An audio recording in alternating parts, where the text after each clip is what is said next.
It's Read Across America Week. What choice do I have but to read? I am Miss Robel, principal of North Verdemont Elementary School in San Bernardino, and today I'm going to read The Lorax by Dr. Seuss. We have the cover, the back cover, the spine, the inside cover, and the title page.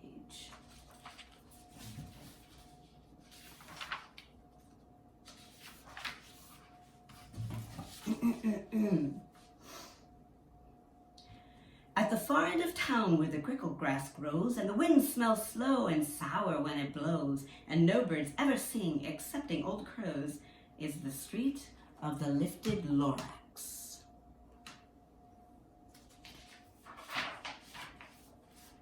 And deep in the grickle grass, some people say, if you look deep enough, you can still see today where the Lorax once stood, just as long as it could, before somebody lifted the Lorax away.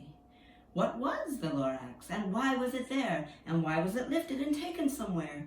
From the far end of town where the grickle grass grows, the old Onceler still lives here. Ask him. He knows.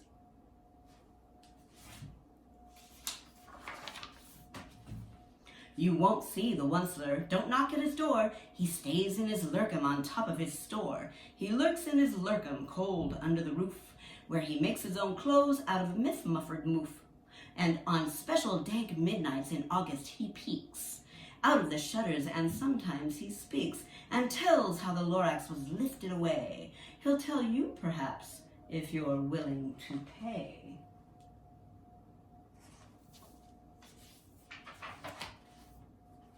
On the end of a rope he lets down a tin pail. You have to toss in 15 cents and a nail, and the shell of a great-great-great-grandfather's snail. Then he pulls up the pail, makes most careful count to see if you've paid him the proper amount. Then he hides what you paid him away in his snub, his secret strange hole in his groovyless glove. Then he grunts, I will call you by whisper-mophone, for the secrets I tell you are for your ears alone.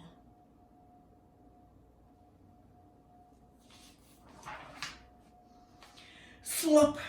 Down slops the whisper-mophone to your ear, and old Onceler's whispers are not very clear, since they have come down through a snurgly hose, and he sounds as if he had smallish bees up his nose.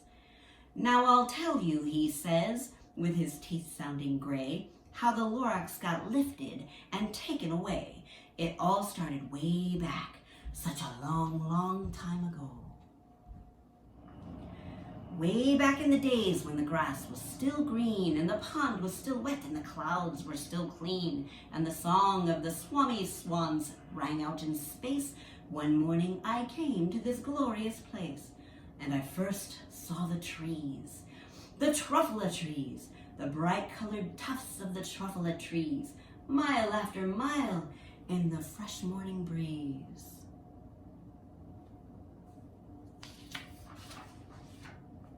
And under the trees I saw brown barbaloots frisking about in their barbaloot suits as they played in the shade and ate truffula fruits.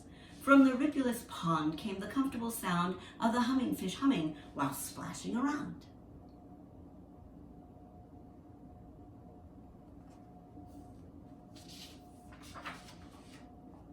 But those trees, those truffula trees. All my life I've been searching for trees such as these. The touch of their tufts was much softer than silk, and they had the sweet smell of fresh buttery milk. I felt a great leaping of joy in my heart. I knew just what I'd do. I loaded my cart.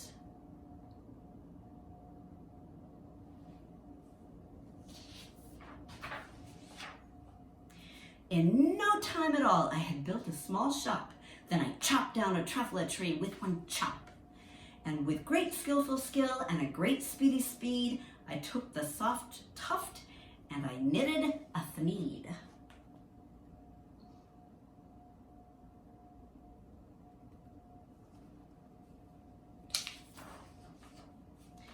The instant I'd finished, I heard a gazump. I looked, I saw something pop out of the stump of the tree I'd chopped down. It was sort of a man. Describe him? That's hard. I don't know if I can.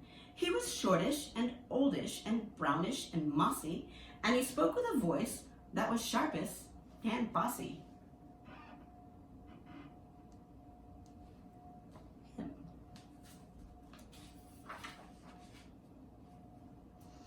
Mister, he said with a sawdusty sneeze, I am the Lorax. I speak for the trees. I speak for the trees have no tongues. And I'm asking you, sir, at the top of my lungs. He was very upset as he shouted and puffed. What's that thing you've made out of my truffle a tuft?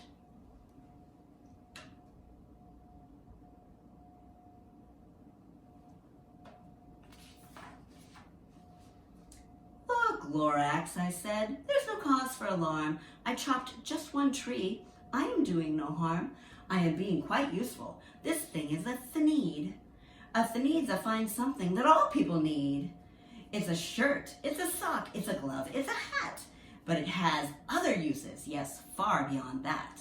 You can use it for carpets, for pillows, for sheets, or curtains, or covers for bicycle seats. The Lorax said, Sir, you are crazy with greed. There is no one on earth who would buy that fool need.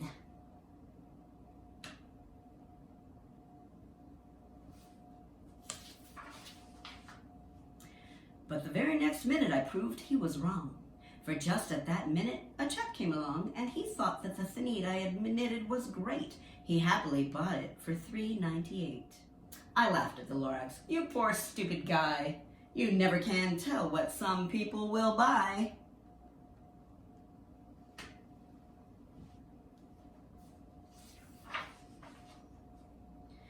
I repeat, cried the Lorax, I speak for the trees.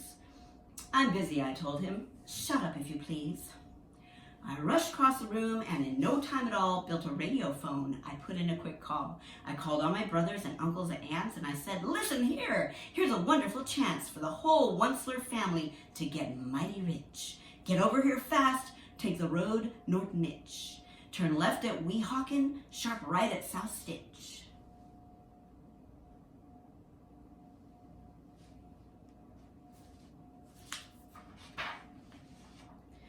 And in no time at all in the factory I built, the whole Onceler family was working full tilt.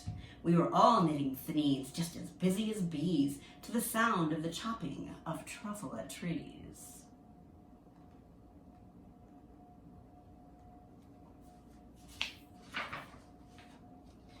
Then, oh baby, oh how my business did grow. Now chopping one tree at a time was too slow. So I quickly invented my super axe hacker, which whacked off 4 truffle trees at one smacker. We were making thenedes 4 times as fast as before, and that Lorax, he didn't show up anymore.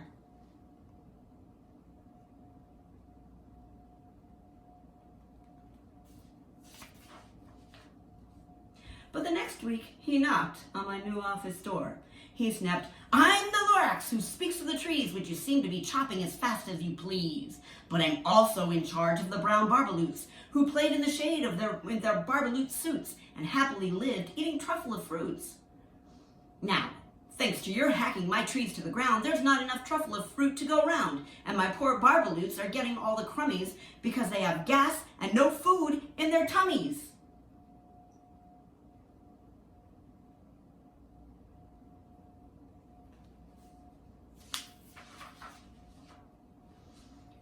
They loved living here, but I can't let them stay. They'll have to find food, and I hope that they may.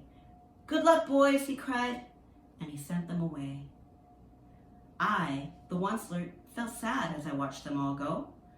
But business is business, and business must grow regardless of crummies and tummies, you know?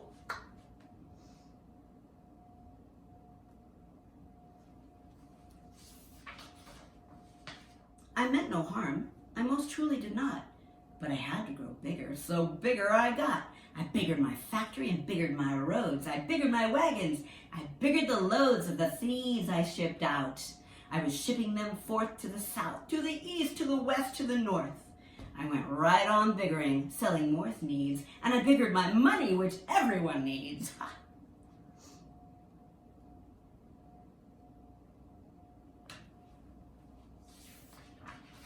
You need a need.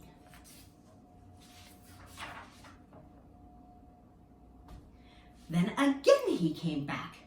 I was fixing some pipes when that old nuisance Lorax came back with more gripes. I am the Lorax, he coughed and he whiffed. He sneezed and he snuffled, he snargled and sniffed. Onceler, he cried with a cruffless croak. Onceler, you're making such smogulous smoke. My poor swami swams, why they can't sing a note. No one can sing who has smog in his throat.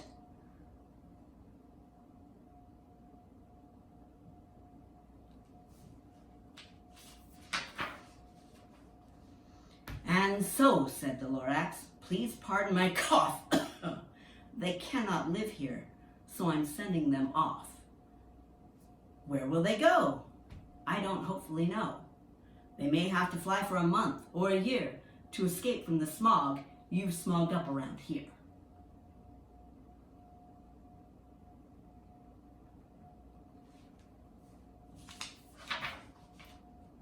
What's more, snapped the Lorax. His dander was up. Let me say a few words about gluppity-glup. Your machinery chugs on day and night without stop, making gluppity-glup, also schloppity-schlop. And what do you do with this leftover goo? I'll show you, you dirty old onceler man, you.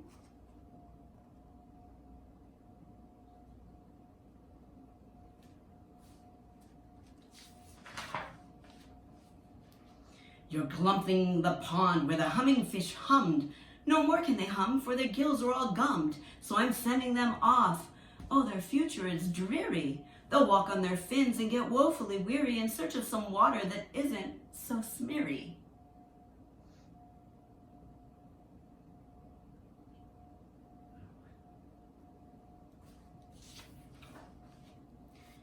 And then I got mad. I got terribly mad. I yelled at the Lorax, now listen here, Dad. All you do is yap yap and say, bad, bad, bad, bad. Well, I have my rights, sir, and I'm telling you, I intend to go on doing just what I do. And for your information, you Lorax, I'm figuring on biggering, and biggering, and biggering, and biggering. More truffle trees in the sneeze, which everyone needs.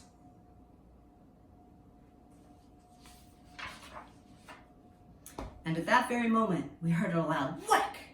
From outside in the fields came a sickening smack of an axe on a tree. Then we heard the tree fall, the very last truffle tree of them all.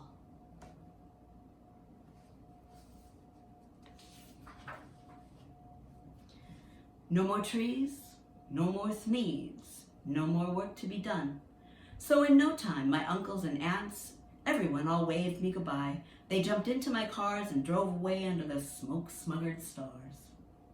Now all that was left neath the bad-smelling sky was my big empty factory, the Lorax, and I.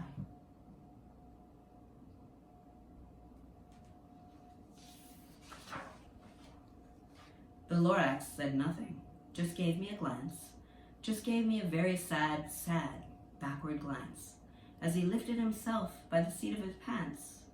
And I'll never forget the grim look on his face when he hoisted himself and took leave of this place through a hole in the smog without leaving a trace.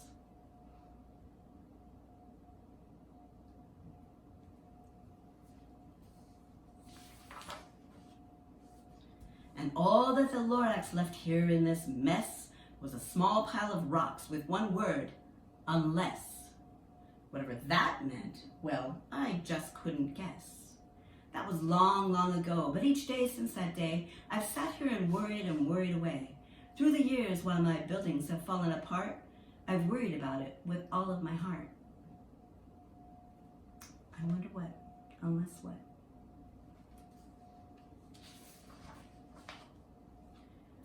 But now, says the onceler, now that you're here, the words of the Lorax seems perfectly clear.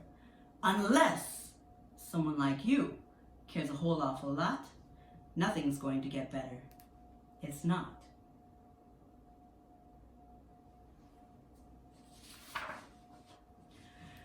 So, catch, calls the Onceler. He lets something fall. It's truffle seed. It's the last one of all. You're in charge of the last of the truffle seeds, and the truffle trees are what everyone needs. Plant a new truffle. Treat it with care. Give it clean water and feed it fresh air. Grow a forest, protected from axes that hack. Then the Lorax and all of his friends may come back.